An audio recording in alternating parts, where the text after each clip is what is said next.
Es un verdadero privilegio estar acá en esta mañana. Queremos agradecer al Señor por sus vidas. De hecho, ha sido muy beneficioso poder tener a nuestros hermanos que nos visitan en Guayaquil, pero también en otros lugares de la provincia y de fuera de la provincia. Estamos con hermanos de Loja, estamos con hermanos de Chambo, de Alausí, de acá de Riobamba y de otros sectores que nos acompañan en esta mañana. Y permítame, por favor, exponerles a este personaje que vamos a hablar el día de hoy. Si están gentil en su escritura, por favor, acompáñenme a 2 de Tesalonicenses capítulo 2. Y es un depósito sagrado tener la palabra de Dios en nuestras manos el día de hoy y pasarla correctamente. De hecho, eso es lo que queremos hacer en esta mañana, cumplir con la tarea que el Espíritu de Dios nos ha encomendado. Quiero exponerles este personaje bíblico llamado el Anticristo, aunque el texto nos dice el hijo de perdición o el hijo de pecado. En esta porción tan contundente, de hecho, y fascinante de la Escritura, somos traídos cara a cara con el blasfemo final, con el Anticristo final. Vemos y vamos embarcándonos en un texto fascinante de la Escritura, un texto alucinante, y uno que nos presenta a este hombre por este título como el hijo de pecado, o el hombre de pecado, el Anticristo. Pero antes de pasar y entrar a este texto que vamos a ver, de hecho, desde el versículo 1 hasta el versículo 14, si es tan gentil y me acompaña a Apocalipsis capítulo 13, versículo 4. Aquí Juan lo menciona llamándolo la bestia, interesante. Y de la bestia, dice el versículo 5, se le dio una boca que hablara palabras arrogantes y blasfemias de autoridad para actuar durante 42 meses. Y no voy a explicar el texto porque ya lo hizo mi amado hermano Sixto ayer. Pero él tiene una carrera de 42 meses, o 3 años y medio, o 3 y medio años. Le fue dado, si va más adelante en el versículo 7, hacer guerra contra los santos y vencerlos. Y autoridad, note esto, sobre todo pueblo, tribu, nación, lengua, se le fue dado, nos dice Juan acá. Versículo 8 dice, y aquí está la clave del texto, ¿no? Todos los que moran sobre la tierra lo adorarán. Todos los que moran sobre la tierra lo adorarán. Cualquier persona que no es creyente, cualquier persona que está lejos de Cristo, adorará a este Anticristo definitivo.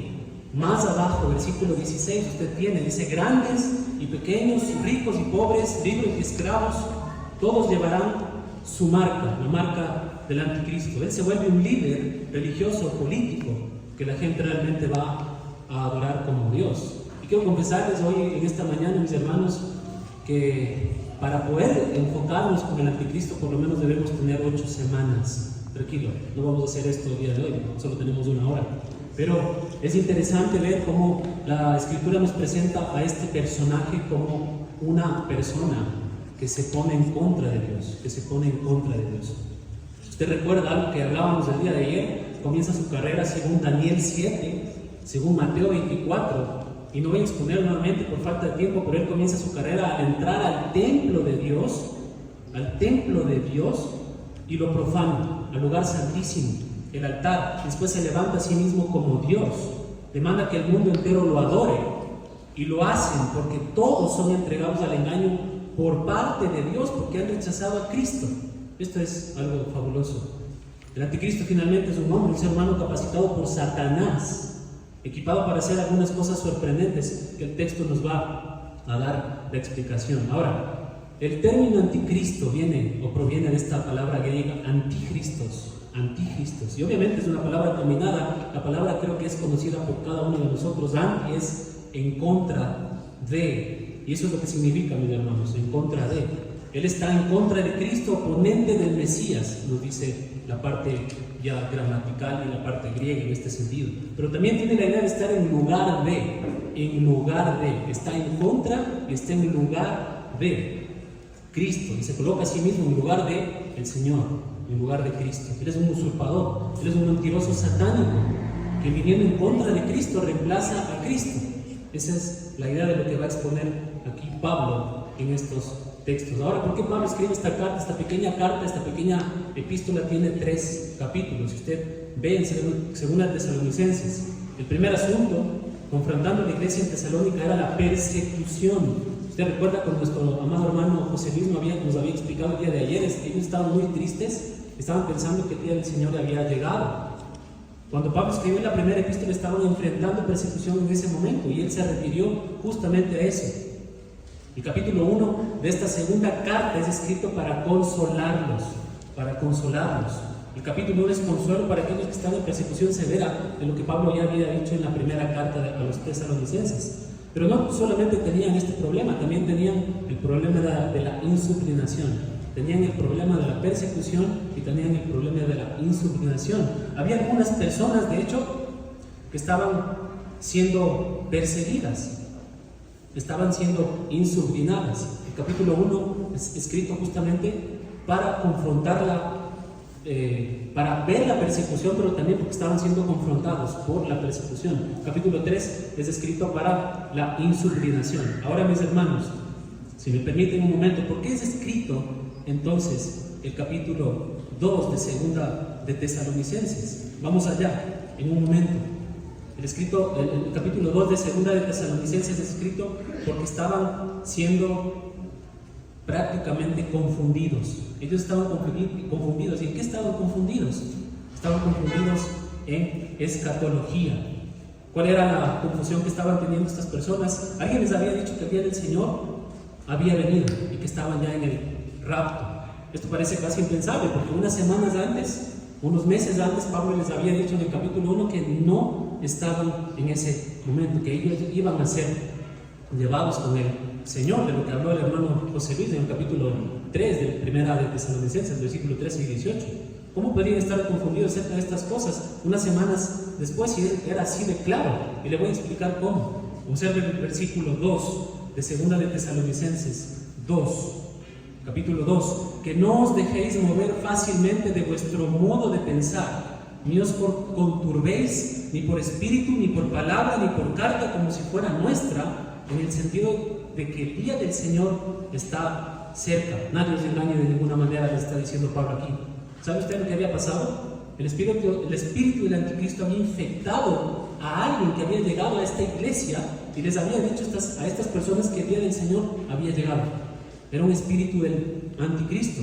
Y para sustanciar esta enseñanza falsa, de hecho, ellos sacaron una carta diciendo que había sido escrito por Pablo, por Silas y por Timoteo. Si usted ve en la primera carta de Tesalonicenses, Pablo, Silvano, dice muy puntualmente la escritura, y Timoteo. Ellos sacaron una carta diciendo que era escrita por estas personas, pero era una falsificación.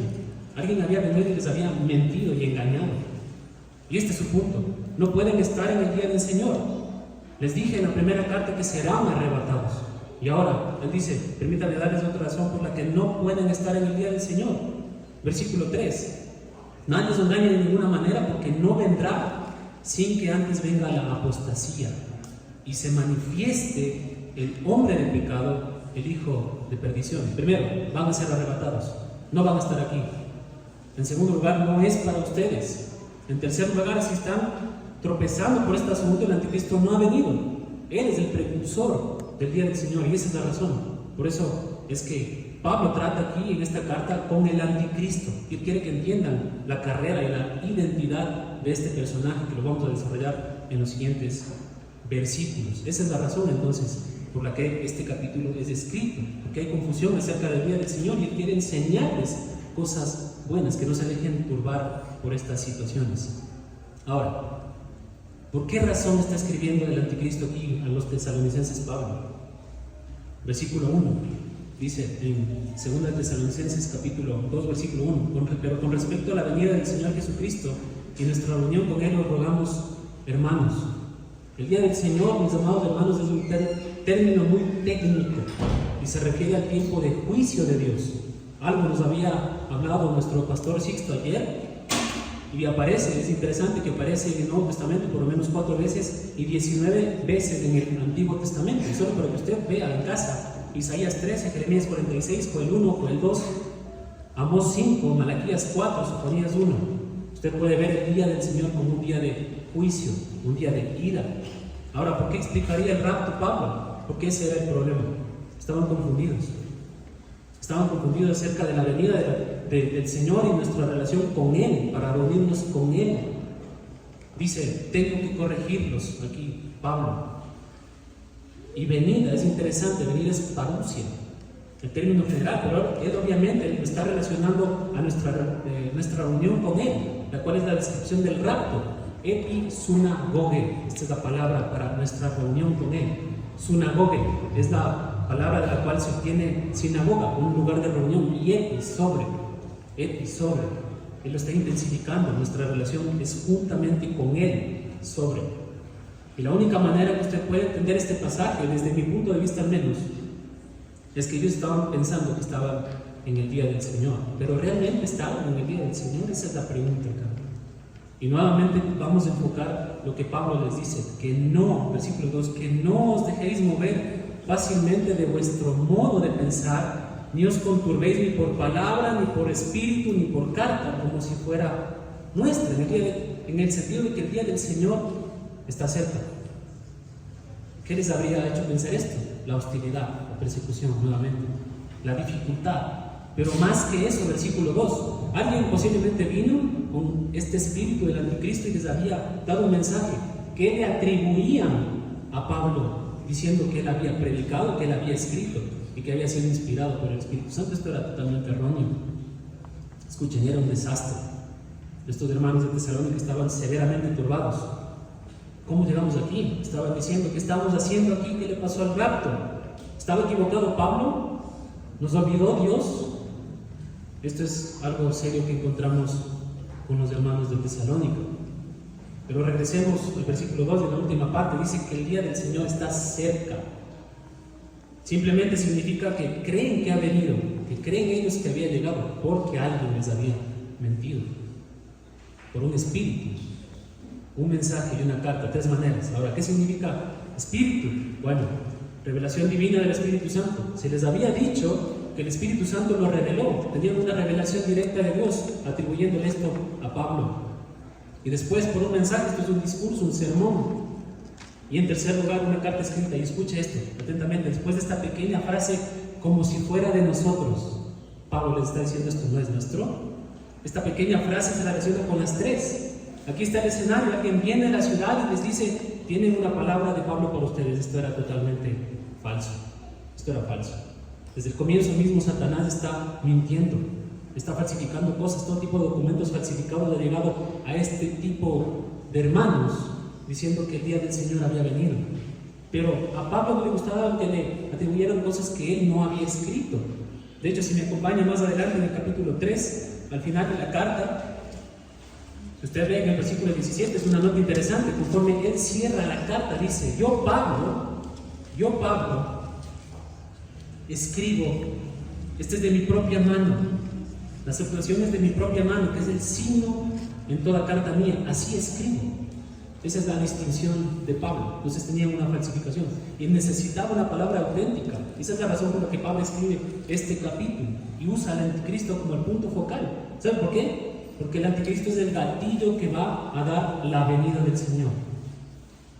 La venida del Señor no va a estar antes que el anticristo se manifieste. Y el punto entero desde los versículos 3 al 17 es tranquilizar sus temores en este momento. Ahora, hay algunas cosas que él necesita evitar. Muy bien, él les da 5 puntos. Y así es como el texto fluye. Primero, no sean engañados. Número 1, no se engañen. Versículo 3 dice, nadie os engañe de ninguna manera. Que nadie les engañe a estos hermanos de ninguna forma. Él procede a decir, no es posible que estén en el día del Señor porque la apostasía no ha sucedido y el hombre de pecado o de iniquidad no se ha revelado todavía. El hijo de destrucción. Él no se ha opuesto aún ni se ha exaltado a sí mismo. Sobre todo ellos, su objeto de adoración. Él no ha tomado su asiento aún en el templo de Dios presentándose como Dios. Esto no ha pasado, hermanos. No sean engañados. Pablo recurre a la prohibición tan fuerte, nadie os engañe, dice el texto. Esto es un verbo compuesto, esto significa exapatao, significa engañar exitosamente, o engañar completamente, guiarlo al error, engañándolo. Y después añade una pequeña frase, de ninguna manera, de ninguna forma, que nadie los engañe de ninguna manera. El día del Señor no ha llegado todavía. Esto es mediante algún medio, sea una revelación, sea una carta, sea algo escrito, sea algo predicado, que nadie los engañe, sea un sermón, lo que sea, escrito o hablado. que nadie, de ninguna manera, por ningún medio, los engañe. Esto les está diciendo Pablo acá. Ahora, no pueden estar en este tiempo. Permítanme tan solo darle una razón porque no deben estar en el día del Señor. Necesita usted entender la verdad acerca de la venida del Señor Jesucristo, número uno, por la razón de la rendición de cuentas. Rendición de cuentas. En otras palabras, cuando yo sé que Jesús viene y su recompensa viene con Él, es para darle a todo hombre conforme sus obras. Segundo punto, necesito estar claro acerca de esto, porque no solo puedo tener pureza, sino para tener gozo. Para tener gozo.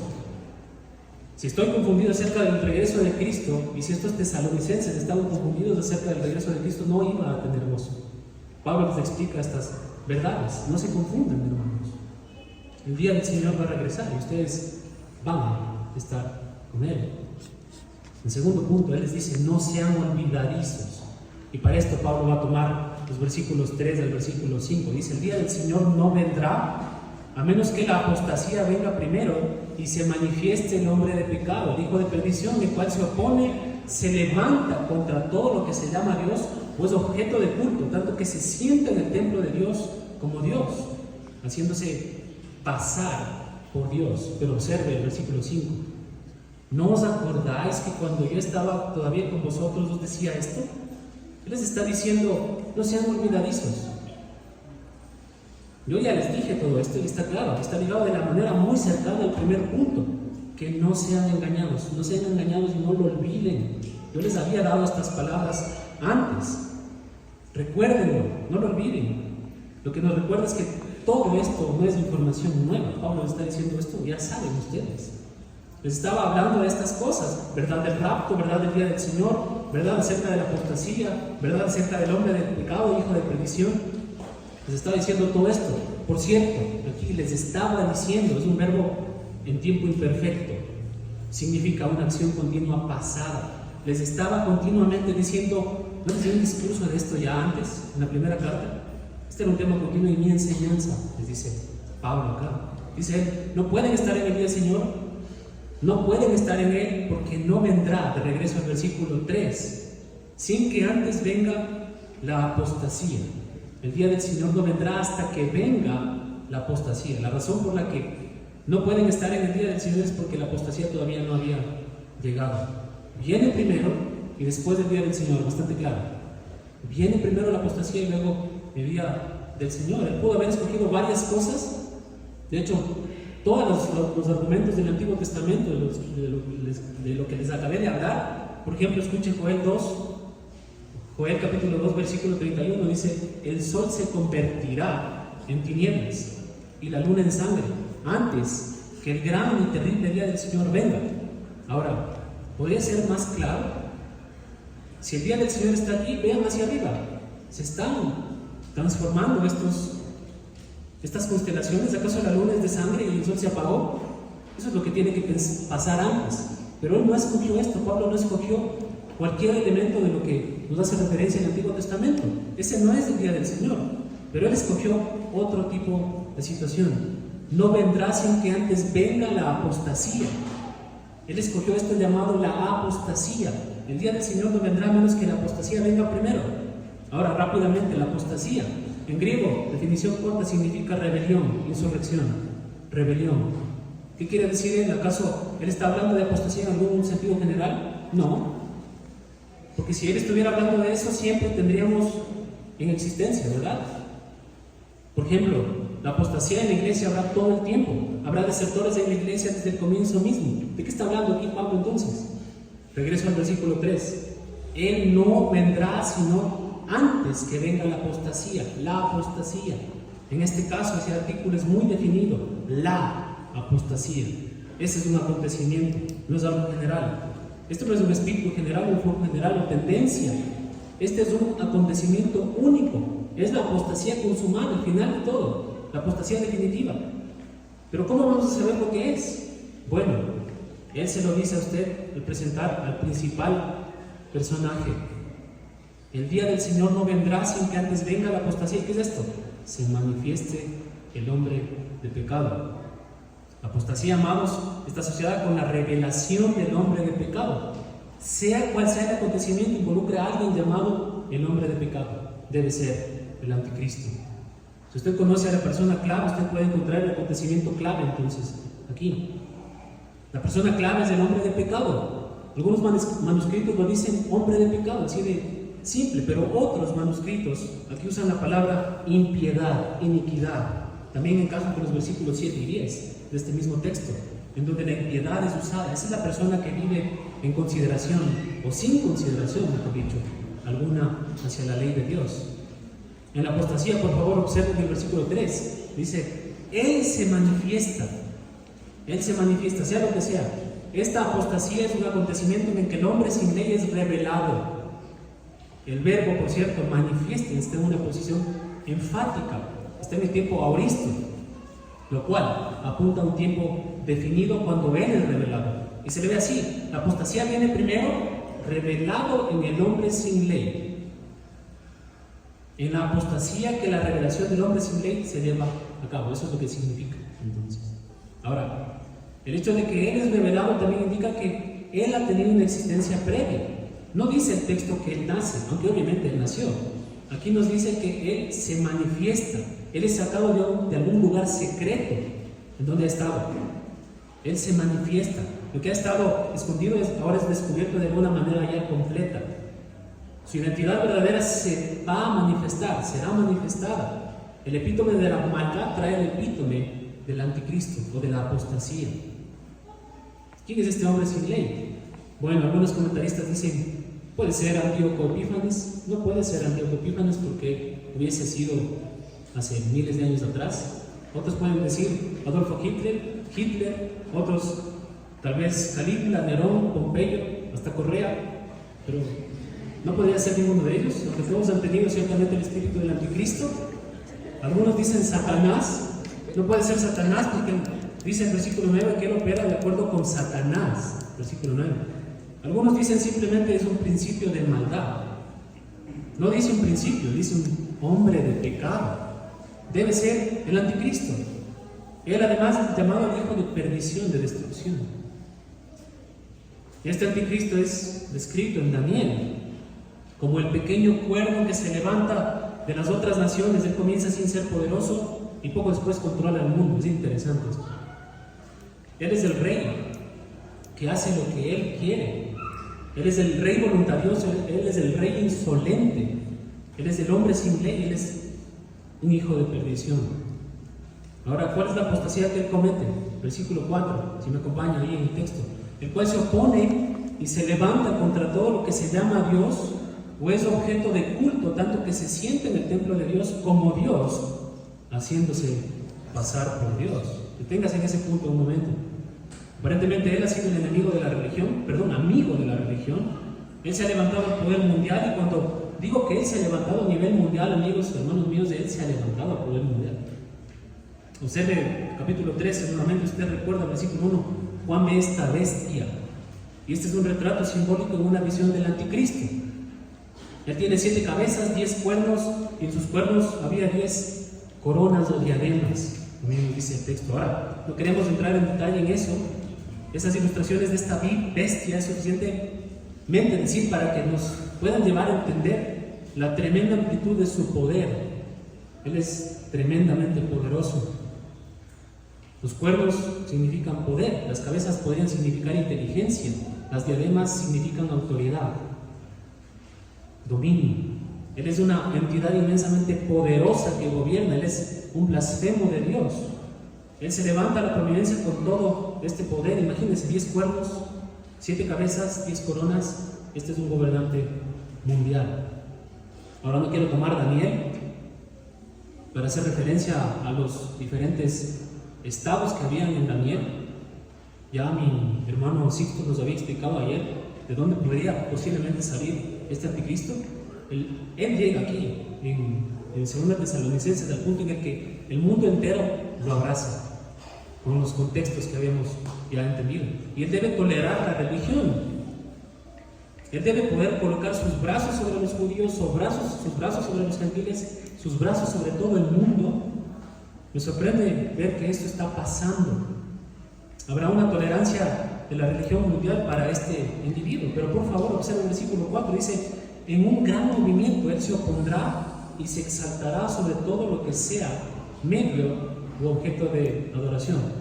¡Bum! Ahí tienen. El terrible anticristo se va a poner sobre todo esto. Este personaje es simplemente un ser humano cumpliendo de alguna manera enorme lo que Satanás tenía en su corazón.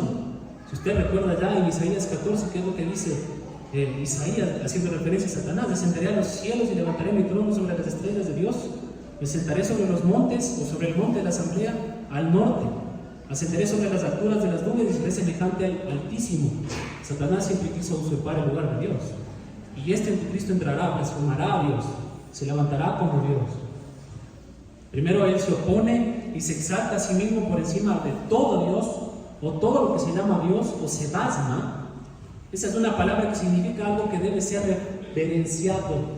Todo artículo santo, toda festividad santa, o lo que sea.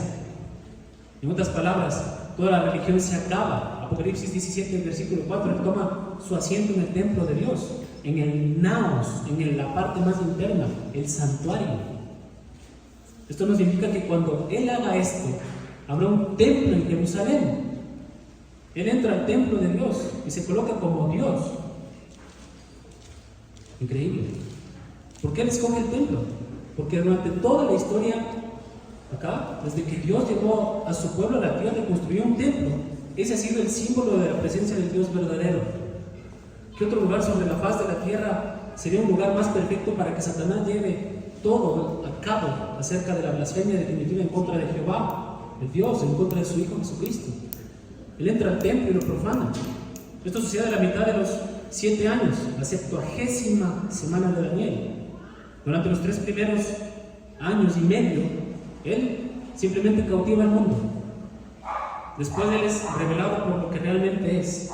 Jesús dijo en Mateo 24:15: cuando vean que esto sucede, de lo cual habló el profeta Daniel, esto es la abominación desoladora. Siguiente versículo, el primer verbo: huir, corran, dice. Y esperen que no es invierno, esperen que no están amamantando un bebé, porque lo que va a pasar es indescriptible. Él va a masacrar a toda persona que pueda, incluyendo inclusive a los que son del Señor, incluyendo a judíos. Él quiere acabar con el pueblo de Dios, si puede. Literalmente el infierno se desata. La primera mitad, él es un líder mundial, él trae paz al Medio Oriente, él se vuelve el protector de Israel. Probablemente dejan que entre y salga del templo. Él se ve como un religioso. Él probablemente pueda hablar de amar a Dios, de conocer a Dios, que controla al mundo. Y después la realidad es conocida. Cuando él entra al lugar, se opone a toda religión, se levanta como Dios, y después comienza a destruir a cualquier persona que se asocia como el Dios verdadero, de cualquier manera o expresión. Él se levanta a sí mismo como Dios. Y después, durante los 3 años y medio, él tiene un reinado de terror y es terminado por el día del Señor, por la mitad. Pero ese es un acto en el templo, y ese acto es llamado la abominación desoladora, un objeto de repulsión abominable, algo que es aborrecible. La abominación desoladora literalmente deja desierta la casa de Dios, destruye todo. No sé cuál sea el evento específico o el acto específico, pero es suficiente que establece la adoración a sí mismo. Él quiere adoración para sí solo.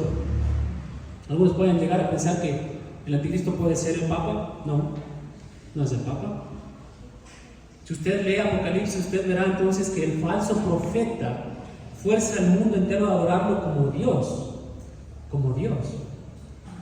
Por 3 años y medio es adorado como Dios, y cualquier persona, si no lo adora, es matado. Toda persona que no adora a este falso Dios es matado. Pero note el versículo 5, y esto es consolador. ¿No os acordáis que cuando yo estaba todavía con vosotros os decía esto? Las cosas que les había hablado en el versículo 3 y 4 y en la carta anterior. Que el día del Señor no puede venir hasta que la apostasía, hasta que el hombre de pecado sea revelado, el hijo de destrucción, que se opone y se exalta a sí mismo como Dios, de tal manera que toma su asiento en el templo de Dios, presentándose como Dios.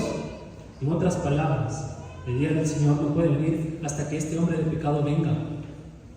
Cuando el hombre de pecado venga, él va a profanar el templo de Dios, Él se va a colocar como si fuera Dios. Ahora, Él les está diciendo, Pablo les está diciendo, no se olviden, no sean engañados. Tercer punto, no sean ignorantes. Y permítanme darles aquí ciertas características de la carrera del anticristo. Y voy a poner en consideración 4 puntos.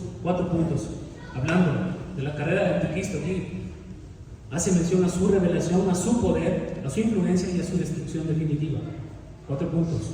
Pablo le va a dar a usted 4 aspectos de la carrera del anticristo, 4 aspectos realmente fascinantes, información fascinante conforme vemos el futuro de este anticristo y el futuro de la población. No ignoren su revelación. Él comienza con la venida en el versículo 6, y ahora vosotros sabéis lo que lo detiene a fin de que a su tiempo se manifieste, se revele. Pablo le dice a los tesalonicenses, el anticristo no ha venido aún, pero hay un tiempo cuando él será revelado, porque ahora él está siendo detenido y ustedes saben qué es lo que lo detiene. Esa es una afirmación interesante. Y ustedes saben lo que lo detiene ahora, o literalmente, ahora aquello que lo está refrenando, ustedes saben qué es lo que lo está refrenando. ¿Qué sabían o cómo sabían lo que lo refrena acá al anticristo?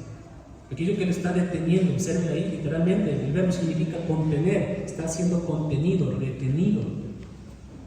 Y es alucinante porque está en neutro aquí. Aquí estamos hablando de una fuerza. Tenemos todo tipo de sugerencias. Algunos pueden pensar que lo detiene a Satanás es la predicación del Evangelio, y hasta que la predicación del Evangelio no llega hasta la última persona, obviamente el anticristo va a ser ahí ya salido. Otros pueden pensar que es la iglesia, que la iglesia es sal y luz, y que lo detiene al anticristo es la iglesia. Otros pueden pensar que es un tema de moralidad, que la moralidad de la gente puede detener al anticristo. Y finalmente otros pueden inclusive hasta pensar que es un ángel, el ángel Miguel. Permítanme decirles, hermanos, que sinceramente creo que ninguna de esas es correcta. En primer lugar, todas, excepto la del ángel Miguel, son humanas. Todas son humanas. Y es difícil imaginar que algún esfuerzo humano pueda refrenar el poder sobrenatural para liberar al anticristo. El poder que detiene a Satanás de traer al anticristo y a la apostasía final debe ser sobrenatural. Sobrenatural. Ahora, permítame darle una pequeña explicación aquí. Satanás no quiere esperar el tiempo de Dios. ¿Entiende usted eso? Él tiene prisa. Si pudiera hacer las cosas a su manera, el anticristo estaría aquí ahora. Pero no es el plan de Dios. Dios tiene un tiempo planeado. Y Dios está operando en base a ese tiempo perfecto. Él está siendo detenido por Dios mediante una fuerza o un medio sobrenatural. El hombre de pecado no puede venir hasta que Dios quite esta fuerza que lo refrene. La razón por la que lo detiene, de regreso al versículo 6, a fin de que a su debido tiempo se manifieste. Dios tiene esta fuerza que refrena a Satanás en su plan para el anticristo, porque Dios ha designado un momento y no antes, un momento particular. Escuche con mucho cuidado para que lo entienda ahora. Dios está reuniendo a su iglesia. Algo habían hecho mención mis hermanos ayer. Dios está reuniendo a su iglesia. Antes de la fundación del mundo, Dios ordenó quién sería redimido. Si Satanás no fuera detenido, él vendría y él traería el holocausto de blasfemia final y desastre. Y entonces Dios entraría y juzgaría todo. El día del Señor vendría y el fin vendría. Pero el problema sería que todavía habría personas en el plan de Dios para que vivieran y creyeran y popularan su reino eterno, que todavía no han nacido. ¿Usted entiende eso? Entonces, Dios tiene que esperar hasta que la plenitud de los gentiles entre, como nos hace referencia en Romanos 11, por ejemplo, hasta que todos aquellos desde antes de la fundación del mundo establecidos para la redención eterna nazcan y crean, y solo entonces puede venir. Su plan, su poder controla todo, incluyendo a Satanás y el anticristo. Dios controla todo esto. El plan perfecto de Dios, en el plan perfecto de Dios, Cristo vino. En el plan perfecto de Dios, el anticristo viene a tiempo en la agenda que Dios ha ordenado eternamente. Es así. Él controla todo esto. Y Él ya ha ordenado un tiempo específico para la aparición, para la manifestación, para el apocalipsis, para la revelación, para el descubrimiento del anticristo, así como lo hizo para la aparición de Jesucristo. Escucha, no podemos hacer nada para traerlo antes de que Dios planeara que viniera. No podemos terminar con todo esto hasta que todos aquellos que hayan sido escogidos y salvados desde antes de la fundación del mundo hayan creído. Esto es establecido por Dios mismo y utiliza a medios, instrumentos, como usted y como yo ahora. Así es como Dios ha ordenado la venida de Cristo para traer el fin. Él ha ordenado la venida del anticristo para comenzar el juicio final. Solo Dios puede hacer esto. Entonces, el versículo 7 da un paso más hacia adelante, porque ya está en acción el misterio de la iniquidad. Ahora dice, el misterio de la iniquidad ya está operando. Misterio, término interesante, ayer hacíamos mención de esto. Significa aquello que es desconocido. Eso es todo. Algo que no es conocido, aquello que es incapaz de ser conocido a menos que Dios le dé la luz para que usted pueda conocer, a menos que Dios lo revele. Ahora observe lo que dice el misterio de la iniquidad. ¿Qué quiere decir esto? La naturaleza verdadera de la iniquidad ya está en acción, ya está operando, pero todavía no ha visto el panorama final de ello. Esa es la idea. Ya está operando, los hombres malos van de mal en peor, como nos habla 2 Timoteo 3:13, ya es visible. Estamos viendo una sociedad que está muriendo, ya vemos la iniquidad prevaleciendo y escalando, y entonces el ministerio gradualmente está desarrollándose, ya está operando, pero no hemos visto aún en este mundo lo que la iniquidad realmente es, hasta que se manifieste el hombre de pecado, hasta que Satanás utilice a este hombre para llevar sus propósitos. Esto sucede cuando la apostasía se lleva a cabo. El anticristo se establece como Dios, dispara la gran tribulación y los horrores de la gran tribulación que aprendemos en el Apocalipsis, que a continuación lo van a exponer. Y después del día del Señor, y donde Dios destruye y condena al infierno eterno a todos los impíos sobre la faz de la tierra. Esto es muy relevante. Pero el espíritu de esto está en acción. 1 Juan 2:18 dice, está por venir un anticristo en el futuro, pero incluso ahora hay muchos anticristos. Ese es el mismo concepto. Podemos ver el espíritu del anticristo, ya podemos ver la encarnación y la actitud de una entidad que odia a Cristo, pero no conoceremos nada como lo que será experimentado cuando el anticristo venga definitivamente. Después Pablo continúa y dice en el versículo 7, solo que hay quien al presente lo detiene hasta que él a su vez se ha quitado de en medio. El misterio no será revelado de manera completa hasta que el que lo detiene se ha quitado de en medio. Aquí hay un cambio importante en el versículo 6. Lo que lo detiene era neutro, si usted recuerda. Ahora tenemos él que lo detiene. Él que lo detiene. Pasamos de un neutro a un artículo nominativo singular masculino. Una persona. ¿Qué estoy hablando? Si usted quiere saber más de esto, vaya al lápiz. Y yo creo que es esta una buena indicación de que hay una persona aquí. Aquí hay una persona sobrenatural que está ejerciendo la fuerza. En el versículo 6 hay una fuerza que lo detiene. Hay un él que ejerce esa fuerza. ¿Quién es? Y yo creo que el mejor entendimiento nos llevaría a pensar que es el Espíritu Santo de Dios. No es una persona, no es un ángel, no es una circunstancia, no es una exposición, es el Espíritu Santo de Dios. El Espíritu Santo es la persona que ejerce la fuerza que detiene a Satanás. Ahora, por favor, observe, el refreno del Espíritu Santo seguirá hasta la mitad del tiempo llamado la tribulación. El periodo llamado la gran tribulación es la segunda mitad de los 7 años. El Espíritu Santo refrena hasta el punto medio y después Él permite que el anticristo entre al templo a ponerse como Dios y a causar la abominación desoladora, para que traiga la apostasía. Después los horrores descritos en el libro de Apocalipsis se llevan a cabo, los cuales llevan al día del Señor. Este refreno se llevará a cabo hasta que el hombre de pecado sea revelado en el tiempo perfecto de Dios. El Espíritu Santo, entonces, creo yo, lo más probable es que Él es el que lo detiene, porque debe ser un ser sobrenatural. El Espíritu Santo, del que con mayor frecuencia se asocia con tratar el pecado, refrenar, convencer, y podríamos verlo como un neutro, porque hay una fuerza que Él ejerce, y como un masculino, porque Él es una persona. Si me permite, yo lo tomaría como que el Espíritu Santo está evitando que Satanás ejerza la impiedad, aquí completa final bajo el anticristo, ahí, hasta el tiempo perfecto de Dios. Y tiene que ser el tiempo perfecto de Dios, no puede ser antes, porque Él tiene que redimir a la iglesia que ha sido ordenada para salvación desde antes de la fundación del mundo. Nuevamente, y tiene que cumplir todo lo que eso involucra.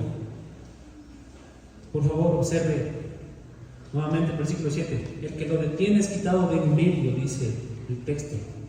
Simplemente un comentario al margen. Eso no significa que eres quitado del mundo. El Espíritu Santo no es quitado del mundo. No significa eso. Eso no significa que eres quitado y llevado al cielo.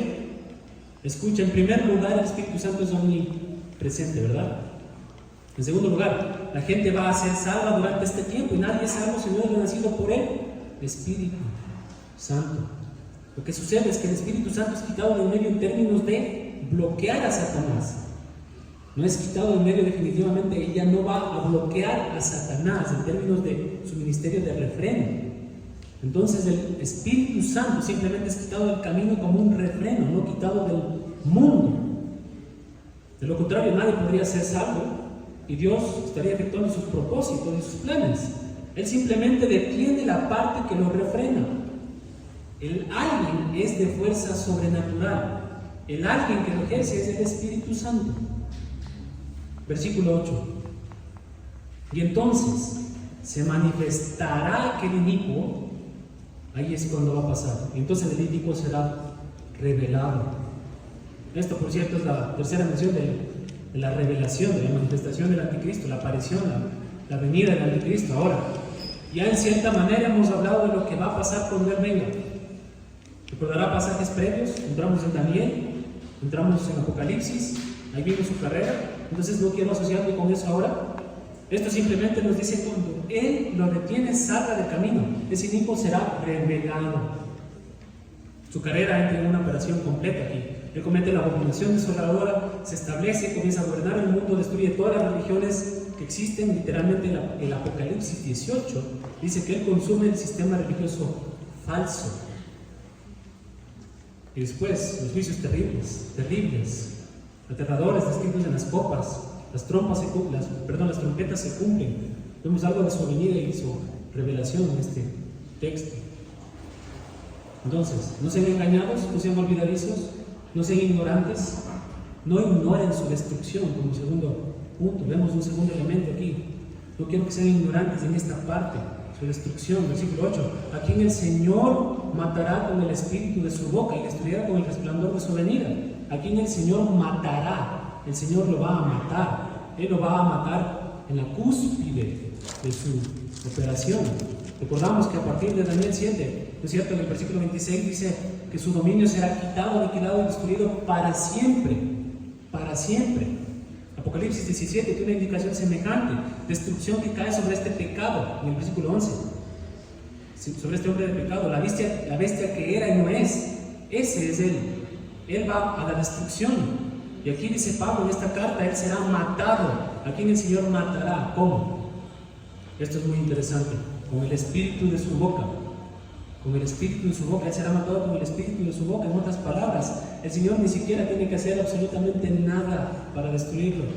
Por muy fuerte, por muy poderoso que sea este personaje monumental en la historia humana, el gobernante mundial más grande que ha existido en todos los tiempos, este hombre capacitado por Satanás, no puede hacer nada.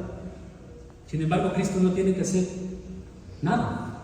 Cristo el Señor no va a hacer absolutamente nada. No tiene que llamar a un ejército, no tiene que hablar una palabra. Lo único que tiene que hacer es inspirar, respirar, exhalar, y Él será destruido. Observe de nuevo ahí atrás del versículo 8 una segunda afirmación. A quien el Señor matará con el espíritu de su boca y destruirá. Y destruirá, literalmente abolirá, hará que sea inoperante. Lo va a inmovilizar. Ambos verbos juntos le dan la aniquilación completa de este hombre y su esfuerzo. Creo que Israel hace un pacto con Él porque creen que es su Mesías. Con el anticristo estoy hablando. Él tiene una parusia, tiene una revelación así como Jesucristo. Él tiene un día así como Jesucristo tuvo un día y tiene un día. Él tiene poder para hacer señales y maravillas. Él incluso tiene un tipo de resurrección. Usted lo ve en Apocalipsis 13, 12, 13. Pero él llega a un fin rápido. Él es destruido con el aliento de la boca de Dios. Su esfuerzo eterno es llevado a un fin. Por favor, observe cuándo sucede: con el resplandor de su venida. Esa es la segunda venida de Cristo. Esa frase, resplandor de su venida, es la única vez que es usada. Une dos palabras: epifanea. Usamos nosotros la palabra epifanía, lo cual significa aparición, segunda manifestación. Significa resplandor, epifanía. Y él dice que su carrera termina en la epifanía, en el resplandor, la manifestación de su parusia. Esa es la venida o la presencia del Rey. El Señor Jesucristo, visible, glorioso, sale del cielo, paraliza toda presunción atrevida de este hombre de pecado, toda actividad arrogante, lo destruye y destruye todo su plan. Tercer punto, referencia a la ignorancia de estas personas. No ignoren su poder, no ignoren el poder de este anticristo. Versículos 9 y 10: inicuo, cuyo advenimiento es por obra de Satanás, con gran poder y señales y prodigios mentirosos. ¡Wow! Tan poderoso es él, que con todo engaño y iniquidad él opera. Ahora, aquí él nos habla de su poder. Su poder, no ignoren su poder. Pablo dice que él viene de acuerdo con la actividad, con la energía de Satanás. Por cierto, esa palabra energía es usada en la Escritura y es utilizada por Pablo con mucho énfasis. Usted la ve en Efesios, capítulo 1, capítulo 2, capítulo 3, capítulo 4. Pablo usa mucho esta carta, que significa poder en acción. Él viene con poder real. Muy bien, esto no es tan solo un engaño, esto no es tan solo trucos o magia de Satanás o del anticristo. Él viene con poder satánico real. El poder de Satanás está limitado, pero es real. Y él entonces viene en la energía real de esta tarea. Está limitada en términos de comparación del poder ilimitado de Dios, pero lo que él puede hacer será su punto de manifestación. Dice el texto: con todo poder y señales y maravillas falsas. Poder, señales, maravillas. Usted podría traducir milagros, señales y maravillas. La palabra dunamis es la palabra para poder, también traducida a milagros. ¿Qué es lo que impacta aquí? Lo mismo que me impacta a mí. Usted debe ser impactado por esto. Estas son las mismas tres cosas que son usadas para describir las obras ¿de quién? De Cristo. Hechos 2:22 dice: milagros, señales, maravillas. Estas son las mismas cosas que son usadas para describir a los apóstoles. Hebreos 2:4: milagros, señales, maravillas. Él hará milagros poderosos que va a apuntar a él como un ser sobrenatural, y van a crear asombro y maravilla, a tal grado que toda la gente va a concluir que este tipo, este anticristo es divino. Es divino. Los judíos van a concluir que él es el Mesías, la gente va a concluir que él es Dios. El mundo entero se va a postrar ante él. Cualquier persona que no lo haga nuevamente será aniquilada, será destruida. Él hará actos poderosos apuntando a sí mismo como una persona capacitada de manera sobrenatural, de mucho poder. Versículo 10 dice ahí: con todo engaño de iniquidad. Eso es lo que la impiedad puede hacer para engañar. Todo engaño que la impiedad tiene a su disposición. Nada más es eso. Todo engaño que la impiedad en su punto, en su peor punto, puede producir. Y todo plan infernal, sobrenatural que Satanás tiene será usado para llevar a cabo este engaño. Él lo hará. Él va a engañar a toda la gente. Entonces hemos visto esta carrera del anticristo. Ahora, finalmente, para ver el tema de su ignorancia. No ignoren su influencia, dice aquí Pablo. La cuarta cosa que quiero señalar es la influencia de Satanás, su influencia.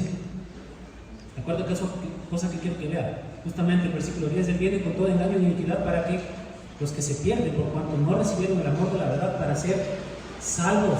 Extensión de su influencia sobre todos los que se pierden literalmente, aquellos que están pereciendo, aquellos que rechazan la verdad, aquellos que no aman la verdad escrita, la verdad encarnada.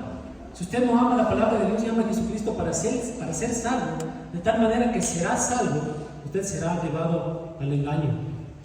Los no regenerados creerán en la mentira. Espero que usted sea un salvo del Señor. En Mateo 24 tenemos una afirmación muy importante que se presenta ahí. Habrá personas que se estarán convirtiendo en ese tiempo y creyendo la verdad. y dice que este hombre será tan engañoso y hará tantas señales y tantas maravillas que engañará, si fuera posible, aún hasta los que escogidos. Pero esto no es posible. A los no regenerados Él va a engañar. Su ceguera es autoimpuesta, porque no recibieron el amor de la verdad para ser salvos. La única ocasión que en el Antiguo Testamento se usa esa frase, no dice que no recibieron la verdad. Él añade ese pensamiento contundente, que no recibieron, note, el amor de la verdad, para mostrar aquí que la salvación verdadera es la relación de amor con la verdad escrita y la verdad encarnada en Jesucristo. El amor de la verdad, del Evangelio. No quisieron, no lo amaron. Creo que tenemos muchas personas en la actualidad que, si usted pregunta si en realidad creen que Jesús es Dios, murió y resucitó para salvación, dirían, bueno, sí, intelectualmente, pero no lo aman, ni a la verdad, ni escrita, ni al Señor. Si hubieran amado la verdad, si hubieran amado a Cristo, habrían sido salvos y librados de las mentiras de Satanás y el engaño de la destrucción. Entonces la culpabilidad es de ellos de aquí. Todas las personas no redimidas sobre la faz de la tierra están bajo un nivel condenador de engaño satánico. ¿Escuchó esto? Ellos están creyendo una mentira. Le voy a decir una cosa: usted debería tener miedo de los tiempos finales. Si usted no conoce a Cristo, si usted no es salvo, si usted no ama a Cristo, si usted no ama la verdad, porque cuando venga el fin, usted va a creer la mentira satánica. Entonces Pablo dice, no sean engañados bajo ninguna circunstancia. Después él dice, no sean olvidadizos, no sean ignorantes. Son las características de este anticristo, de la carrera del anticristo: su revelación, su destrucción, su poder, su influencia. Pero ahora también Pablo los exhorta y les dice, no sean incrédulos, no sean incrédulos. Cuarto lugar, ahí al final del versículo 10 al versículo 12, no sean incrédulos por cuanto no recibieron el amor de la verdad para ser salvos. Por esto Dios les envió un poder engañoso para que crean la mentira, a fin de que sean condenados todos los que creyeron a la verdad, sino que se complacieron en la injusticia. Aquí hay un punto muy importante: dice que la gente no recibe el amor de la verdad al final del versículo 10 para ser salvos. Ellos perecerán y Dios les enviará una influencia engañosa. Van a creer lo que es falso, van a ser juzgados porque no creyeron la verdad, sino que se complacieron en la injusticia, en la impiedad. Todos los impíos, todos aquellos que se complacen en la impiedad, todos aquellos que no aman la verdad del Evangelio, para ser salvos van a sentir el juicio de Dios, van a sentir la ira de Dios, debido a la incredulidad deliberada, el rehusarse a amar y obedecer la verdad. Habrá una incredulidad judicial y una incapacidad de obedecer y creer la verdad enviada por Dios. Y es así, hermanos. Ahora, los resultados de incredulidad deliberada son devastadores. Versículo 11. Por esto Dios les envió un poder engañoso, una influencia engañosa para que crean la mentira. Esto es poderoso. Debido a su incredulidad deliberada, debido a su rechazo deliberado de amar y obedecer la verdad y ser salvos, hay una compensa severa definitiva y divina. Él dice, el tiempo final, cuando el anticristo venga, esas personas que no han creído van a sufrir consecuencias de esa incredulidad severas. ¿Cuáles son las consecuencias? Dios les enviará ese juicio divino. El poder soberano de Dios va a actuar en los incrédulos para sellar su destino en este punto. ¿Qué les va a enviar? Un poder engañoso para que crean la mentira. Dios va a enviarles literalmente una fuerza de engaño, una fuerza engañosa para que crean lo falso. ¿Cómo es posible que la gente pueda creer que el anticristo es el Cristo verdadero? ¿Cómo pueden ser arrastrados a la mentira de Satanás? Porque Él hace señales y maravillas poderosas. Recuerden lo que hablamos anteriormente. O parcialmente. Porque Él es el Salvador del mundo atribulado, parcialmente. Pero realmente el meollo de todo es que Dios les ha enviado una influencia engañosa. Dios judicialmente les está diciendo, escogieron creer la mentira y ahora los he endurecido para que no puedan creer la verdad si la oyeran. Lo único que pueden creer es una mentira. Si usted recuerda Isaías 6:9, ahí dice en el texto, ve y ir a este pueblo. Después él dice, sigan oyendo pero no perciban, sigan viendo pero no entiendan. Haz los corazones de estas personas insensibles, que sus oídos no oigan, que sus ojos no vean. Esto es sorprendente, hermanos. Ese mismo pasaje es repetido varias veces en el Nuevo Testamento. Si usted rechaza la verdad, el día vendrá cuando lo único que puede creer es una mentira enviada por Dios mismo. Conforme Dios lo endurece a usted. Esto es así. Entonces el juicio viene de una manera muy impactante aquí. Él dice, el juicio viene en que Dios envía sobre él una influencia engañosa para que puedan creer lo que es falso. Es relevante señalar aquí que Dios realmente está usando a Satanás y Dios está usando al anticristo como medio de su juicio. Esto es así. Él está usando a Satanás para castigar y al anticristo para castigar a los que se pierden, para todos aquellos que rehusan amar a Jesucristo. Y usted no debería sorprenderle eso. No es raro para Dios hacer eso, simplemente porque Él es Dios. Él es soberano y Él es Dios. Pablo está diciendo, miren, si quieren ver el gozo del regreso de Cristo, si quieren estar esperando su venida, si quieren amar su aparición, su manifestación, entonces no sean engañados, no sean olvidadizos, no sean ignorantes, no sean incrédulos. Finalmente, hermanos, para no cansarlas, no sean inseguros. Está un poquito punto. Y esto es muy importante, versículos 13 y 14. Únicamente lo voy a presentar, no sean inseguros. Él dice, pero nosotros debemos dar siempre gracias a Dios respecto a vosotros, hermanos amados por el Señor, de que Dios os haya escogido desde el principio para salvación mediante la santificación por el Espíritu y la fe en la verdad, a lo cual os llamó mediante nuestro Evangelio para alcanzar la gloria de nuestro Señor Jesucristo. Estos dos pequeños versículos, mis hermanos, son una mini soteriología que hace referencia a salvación, a la salvación. Usted tiene en estos dos versículos suficiente información acerca de la salvación para ocupar un estudio de por lo menos 8 años. Nuevamente, no vamos a hacer eso hoy, pero hay suficiente ahí. En esos dos versículos somos llevados por la magnitud del plan redentor de Dios. Pero el punto principal es este. No necesita temer que usted pueda perderse el rapto. No necesita sentir que de ninguna manera usted podría hacer algo para perder su bendición futura. Porque Dios lo escogió a usted para que tengan la gloria del Señor Jesús, dice el texto. Usted ha sido escogido para la gloria y usted va a llegar allí. Usted ha sido creado para dar gloria a Dios, cuando hablamos en Efesios capítulo 1, en esa proporción de Caleo, llamados, los escogidos de Dios. Pero aquí el Señor dice que lo ha escogido para gloria y lo va a llevar allá. Él está diciendo a los tesalonicenses, miren, se les ha dado una salvación eterna que comenzó con el amor de Dios en la eternidad pasada y terminará en su glorificación. Son los amados del Señor, son los escogidos de Él. Dice Él, han sido apartados por el Espíritu Santo, han ejercido fe en la verdad, han sido llamados mediante el Evangelio, y el fin de todo eso es para que puedan ganar la gloria que le pertenece a nuestro Señor Jesucristo. No tienen nada que temer, no sean inseguros. Entonces dice el versículo 13, siempre debemos dar gracias a Dios por vosotros. Quiero agradecer a mi Dios porque la salvación que Él les ha dado a ustedes es para siempre, para siempre.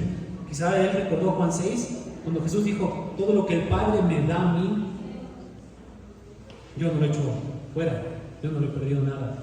Nadie se cae en las grietas de la salvación, mis hermanos, no hay grietas en la salvación. Entonces Él dice, quiero agradecerles a Dios por ustedes. En contraste a aquellos que rehusan creer, que rechazan el amor de Cristo, que rechazan obedecer la verdad, son aquellos que deliberadamente lo hacen y son ustedes. Ustedes, o en contraste a aquellos a quienes Dios juzga, en condenación están aquellos que glorifican la salvación. En contraste a aquellos que son dados al engaño satánico, están aquellos que son dados a la verdad. En contraste a aquellos que reciben los horrores del anticristo, están aquellos que reciben las bendiciones de Cristo. Entonces, Él dice, estoy tan agradecido por ustedes, estoy tan agradecido porque son hijos de Dios. Ustedes nunca van a experimentar mi ira. No sean engañados, no sean olvidadizos, no sean ignorantes, no sean incrédulos, no sean inseguros. Ustedes han sido escogidos para salvación. Si pudiera tan solo añadir una afirmación como un comentario al margen, que le añadiría a usted, le daría a usted a entender algo de la majestad y algo de la maravilla de este asunto de la salvación, sería esta afirmación. En la condenación, Dios actúa en respuesta a la decisión humana. En la salvación, el hombre actúa en respuesta a la decisión divina. Así es como la Escritura siempre presenta. Entonces Él dice: a ellos los condenaré y enviaré una influencia engañosa sobre aquellos que rechazan el amor de la verdad. Pero para ustedes que son los escogidos, ustedes no tienen nada que temer, porque recibirán la gloria por la cual fueron escogidos. Y este debe ser algo fabuloso y maravilloso para nosotros en esta mañana, porque somos escogidos del Señor, hemos sido llamados para salvación, hemos sido arrastrados a Cristo una vez y para siempre. Debemos dar gracias al Señor por eso. Oremos, levantémonos, hermanos, vamos a orar en esta mañana. Demos gracias al Señor. Padre, gracias porque todo lo que tenemos viene de ti. Nos diste salvación y nos diste una salvación que fue eterna. Te bendecimos por eso. Oro porque nadie aquí se ha sacudido o esté preocupado, temeroso en el futuro, sino que pueda ver el futuro con esperanza y expectativa. Porque conocen la verdad, conocen al Salvador y conocen que la salvación es eterna y destinados para la gloria. Y oro porque conforme esperamos el tiempo cuando Jesús venga, que seamos fuertes y firmes, seamos inamovibles y seamos estables, porque somos conformados, alentados y fortalecidos por tu poder en todo lo que hacemos y en todo lo que decimos. Que sea como cantamos en esta mañana: tu resurrección hoy nos une a ti en tu lugar celestial. Ya nada podrá separarnos del magnífico, maravilloso amor, conforme vivimos para aquel quien un día vendrá para llevarnos, para estar con Él para siempre, hasta que ese día conozcamos tu poder y tu consuelo. En el amado nombre de Cristo Jesús. Amén.